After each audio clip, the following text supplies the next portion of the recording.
Sridhar set ಅಂತ ಈಗ ಉತ್ತರ ಕನ್ನಡ ಜಿಲ್ಲೆಯ ಕುಮಟಾ ತಾಲೂಕಿನಿಂದ ಮಾತಾಡುವಂಥದ್ದು. ವಿಷಯ ಏನಂತ ಕೇಳಿದ್ರೆ, ನಾವಿವಾಗಲೇ ನಮ್ಮ ಕನ್ನಡದ ಒಂದು ಸ್ಯಾಂಡಲ್ವುಡ್ಡಿನ ಒಂದು ಜನಪ್ರಿಯ ನಾಯಕ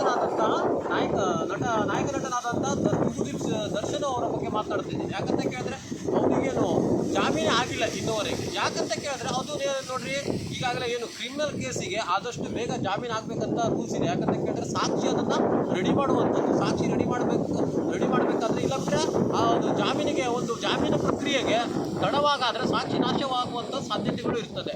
ಆ ಒಂದು ನಿಟ್ಟಿನಲ್ಲಿ ಆದಷ್ಟು ಬೇಗ ಅವರಿಗೆ ಜಾಮೀನನ್ನು ಮಾಡಿ, ಕಾನೂನು ಏನು ಹೇಳ್ತದೆ ಆದಷ್ಟು ಬೇಗ ಜಾಮೀನನ್ನು ಮಾಡಿ ಅದರ ನಂತರ ತನಿಖೆಯನ್ನು ಆರಂಭ ಕೊಟ್ಟು ಕಡೆಗೆ ಶಿಕ್ಷೆ ಕೊಡಬೇಕು.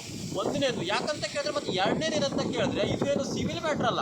ಈಗ ಜಾಗದ ಪ್ರಕರಣ ಆದರೆ ಅದು ಸಿವಿಲ್ ಮ್ಯಾಟ್ರ್ ಆಗಿರ್ತದೆ, ಅದು ಡಾಕ್ಯುಮೆಂಟ್ಸ್ ಮೇಲೆ ಕಾಗದ ಪತ್ರ ಮೇಲೆ ವ್ಯವಹಾರ ಆಗಿರ್ತದೆ. ಇದು ಹಾಗಲ್ಲ, ಇದು ಕ್ರಿಯೇಟಿವಿಟೀಸ್. ಯಾಕಂತ ಕೇಳಿದ್ರೆ ಸಾಕ್ಷಿ ರೆಡಿ ಮಾಡುವಂಥದ್ದು ಇರ್ತದೆ ಒಂದೇನು. ಮತ್ತೇನಂತ ಕೇಳಿದ್ರೆ ಈ ಸರ್ಕಾರ ಏನು ಮಾಡ್ತಾ ಇದೆ, ಸರ್ಕಾರ ಏನಂದರೆ ಸಂವಿಧಾನದಿಂದ ಕಬ್ಬಲೇನೆ ನಡೀತಾ ಇದೆ. ಯಾಕಂದರೆ ಮಾನವ ಆಯೋಗ ಕೂಡ ಏನು ಮಾಡ್ತಾ ಇದೆ ಮುಂದೆ ನಮಗೆ ಯಕ್ಷ ಪ್ರಶ್ನೆ ಕಾಡ್ತಾ ಇದೆ. ಮತ್ತು ಸರ್ಕಾರನೂ ಕೂಡ ಇದ್ರ ಬಗ್ಗೆ ಏನೋ ಚಿಂತನೆಯನ್ನು ಮಾಡ್ತಾ ಇಲ್ಲ. ಯಾಕಂದರೆ ಸಂವಿಧಾನದ ಬಗ್ಗೆ ಮಾತಾಡುತ್ತೆ. ಮತ್ತು ಎಲ್ಲೋ ಒಂದು ಕಡೆ ತೇಜೋವಧೆ ಮಾಡುವಂಥ ಯತ್ನ ಕೂಡ ನಡೀತಾ ಇದೆ. ಅದು ಯಾಕೋ ಸರಿ ಕಾಣಿಸ್ತಾ ಇಲ್ಲ. ಯಾಕಂದರೆ ನಾವು ಮನುಷ್ಯ ಧರ್ಮದವರಾಗಿ ಏನು ಕಾನೂನು ರೀತಿ ಚೌಕಟ್ಟಿರೋದ್ರಿಂದ ಅದು ಮನುಷ್ಯ ಧರ್ಮ ಆಗಿರೋದ್ರಿಂದ ಆದಷ್ಟು ಬೇಗ ಜಾಮೀನು ಆಗಬೇಕು.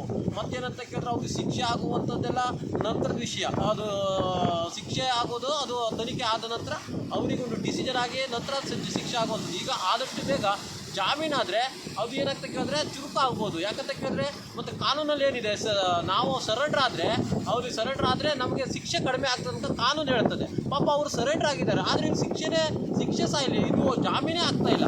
ಆ ಒಂದು ನಿಟ್ಟಿನಲ್ಲಿ ಇದೇನೋ ಒಂದು ಸಂವಿಧಾನದ ಕಗ್ಗೊಲೆ ನಡೀತಾ ಇದೆ ಅನ್ನುವಂಥ ಲೆಕ್ಕದಲ್ಲಿ ನಮಗೆ ಕಾಣ್ತಾ ಇದೆ. ಮತ್ತೇನೋ ಅವರಿಗೊಂದೇನೋ ತೇಜೋವಧೆ ಮಾಡುವಂಥ ಯತ್ನ ಕೂಡ ನಡೀತಾ ಇದೆ. ಮತ್ತು ಸರ್ಕಾರಕ್ಕೂ ಭಯ ಇದೆ. ಯಾಕಂತ ಕೇಳಿದ್ರೆ ಮುಂದಿನ ದಿನಗಳಲ್ಲಿ ಅವರು ರಾಜಕೀಯಕ್ಕೆ ಪ್ರವೇಶ ಮಾಡಿದ್ರೆ ತಮ್ಮ ಹೊಡೆತ ಬರ್ಬೋದೇನೋ ಅನ್ನುವಂಥದ್ದು ಕೂಡ ಇದು ಆಗ್ತಾ ಇದೆ. ಮತ್ತೇನಂತ ಕೇಳಿದ್ರೆ ಇವರು ದಾವೂದನನ್ನು ಹಿಡ್ಕೊಂಡು ಬಂದಿರೋ ರೇಂಜಲ್ಲಿ ಪೋಸ್ ಕೊಡ್ತಾ ಇದ್ದಾರೆ. ಇವರನ್ನು ಹಿಡ್ಕೊಂಡು ಪಾಪ ಅವರು ಕೂಡ ಏನೋ ತ್ರಾಸು ಕೊಡಲಿಲ್ಲ ಜನರಿಗೆ, ಅವರಿಗೆ ಕಾನೂನಿಗೆ ಗೌರವ ಕೊಟ್ಟು ಅವರು ಸರೆಂಡರ್ ಆಗಿದ್ರು. ಆದರೂ ಕೂಡ ಲಾಕ್ ಮಾಡುವಂಥದ್ದು ಇದನ್ನು ಈ ದಲ್ವ ನೀತಿ ಸರಿಯಲ್ಲ. ಮತ್ತು ಯಾಕಂದರೆ ಏನು ದಾವೂದನನ್ನು ಹಿಡ್ಕೊಬಂದು ರೇಂಜಿನಲ್ಲಿ ಪೋಸ್ ಕೊಡ್ತಾ ಇದ್ದಾರೆ ಸರ್ಕಾರದವರು ಆಗಿರ್ಬೋದು.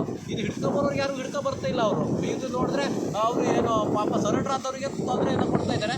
ಬಾಕಿ ಆ ವಿಜಯ ಮಲ್ಯ ಅಂತ ಎಷ್ಟೋ ಜನ ಇಲ್ಲಿ ಮುಖತ ಪತ್ರಿಕೆರೆಲ್ಲ ಓಡೋದವ್ರು ಇದ್ದವರು ಅವರಿಗೆಲ್ಲ ಹಿಡ್ಕೊಬರೋ ಯೋಗ್ಯತೆ ಇವ್ರಿಗಿಲ್ಲ. ಯಾಕಂತ ಕೇಳಿದ್ರೆ ರಾಜ್ಯ ಸರ್ಕಾರಕ್ಕಾಗಿರ್ಬೋದು, ಕೇಂದ್ರ ಸರ್ಕಾರಕ್ಕಾಗಿರ್ಬೋದು. ಆ ಒಂದು ನಿಟ್ಟಿನಲ್ಲಿ ಹೇಳ್ತಾ ಇದ್ದೀನಿ.